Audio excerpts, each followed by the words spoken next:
I think it's very interesting. My husband and I, we both teach here at Elon, and we used to live in Burlington before in an apartment complex.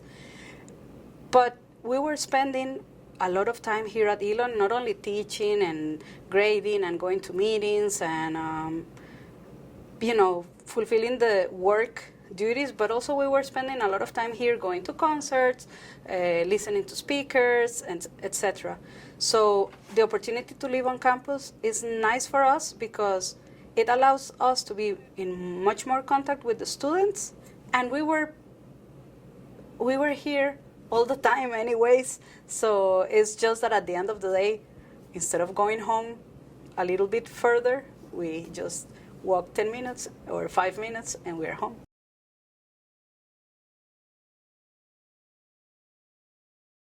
In Global, because it's a newer building, there are now some apartments that are 2-bedroom apartments. There is one that is a 3-bedroom apartment, and there are two, I think, that is a 1-bedroom apartment. So there are different settings and different layouts and different amenities, I guess, depending on at what time was the building constructed or built. But in general, most of the places have 2 bedrooms, 1 bathroom, or 2 bathrooms in some cases. For instance, in the Oaks, it's a 2-bedroom, 2-bathroom apartment. I have a kitchen, a dishwasher, I have a fridge, I have a microwave. So it's a comfortable space. Yeah. I cook, well, the breakfasts, we always have them here. Typically for lunch, we eat outside on campus somewhere because we're busy and dinners most of the time, no, I would say half of the time we cook here and half of the time we go to the dining halls. So that's also interesting because you see your students in the classroom and then you see them in the hallways and then you see them in the dining halls, and then one day you're grading outside in the garden and they pass by, so there's a lot of interaction.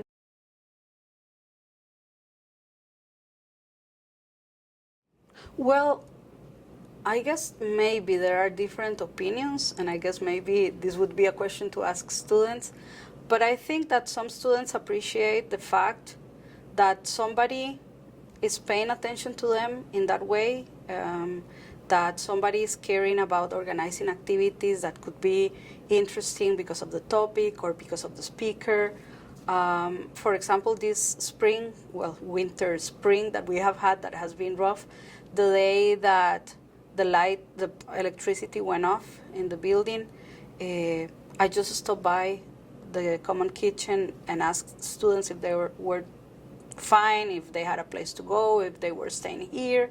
So I guess they might appreciate the fact that somebody is thinking, oh, are they fine, But with that being said, we give them a lot of freedom. Here, nobody's controlling whether they are coming late from a party or not. I mean, they are adults and we treat them as adults, but I hope that they appreciate that Elon is making an effort to provide options and to accompany them in different ways.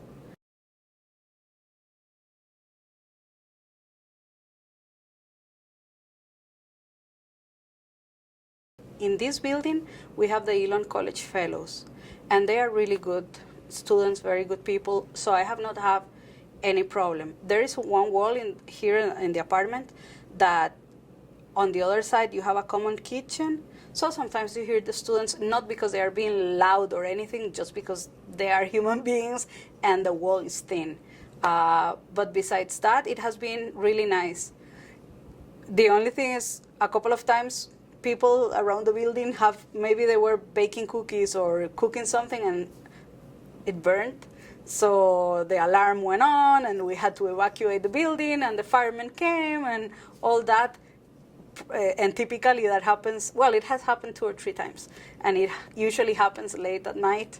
So we end up all outside in our pajamas and things of that sort. But it has been very positive. I have not had any problems. They are really good, respectful students.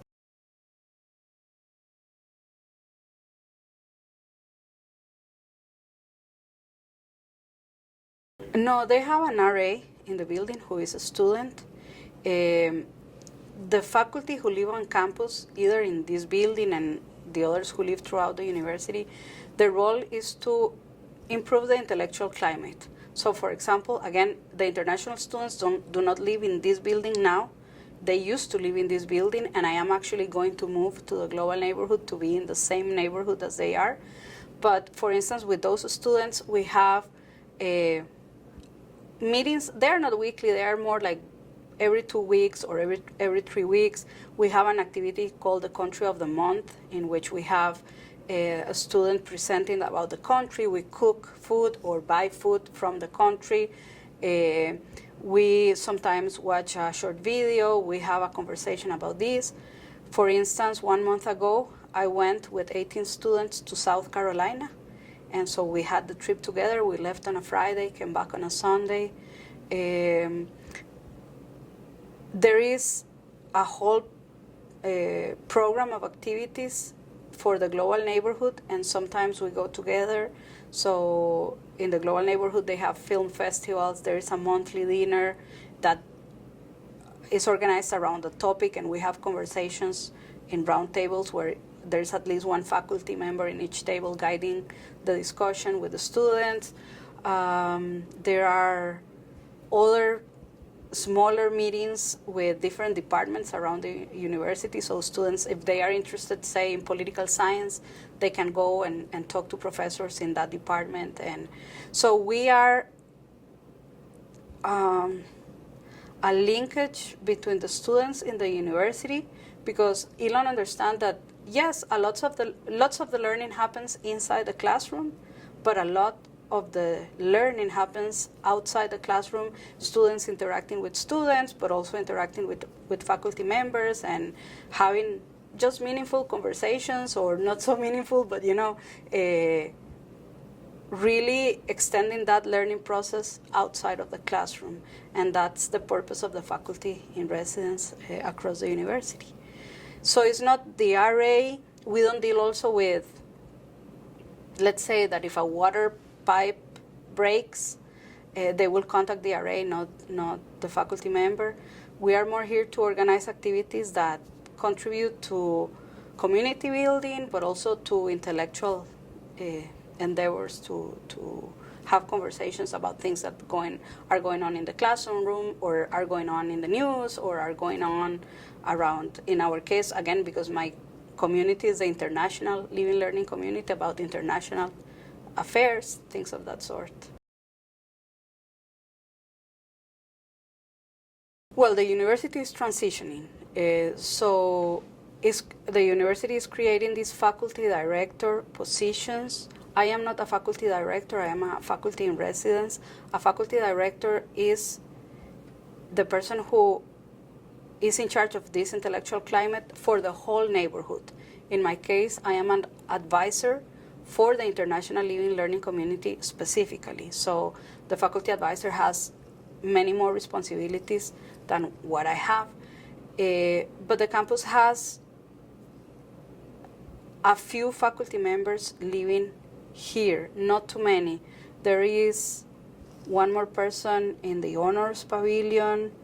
There are faculty members in the Oaks, in Daniel Lee, in the business,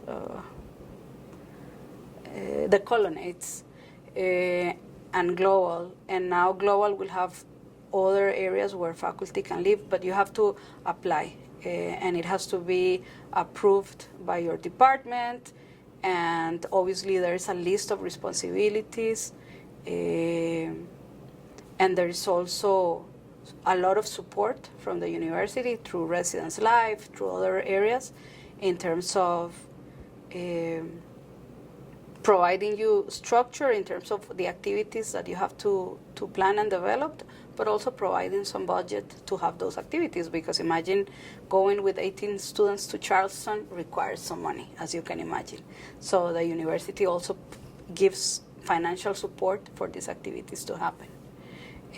But I don't know the exact number, but I would say that right now probably there are fewer than 10 faculty members living on campus. But the university is expanding this, and it's an application or a competitive process. You have to apply and be selected.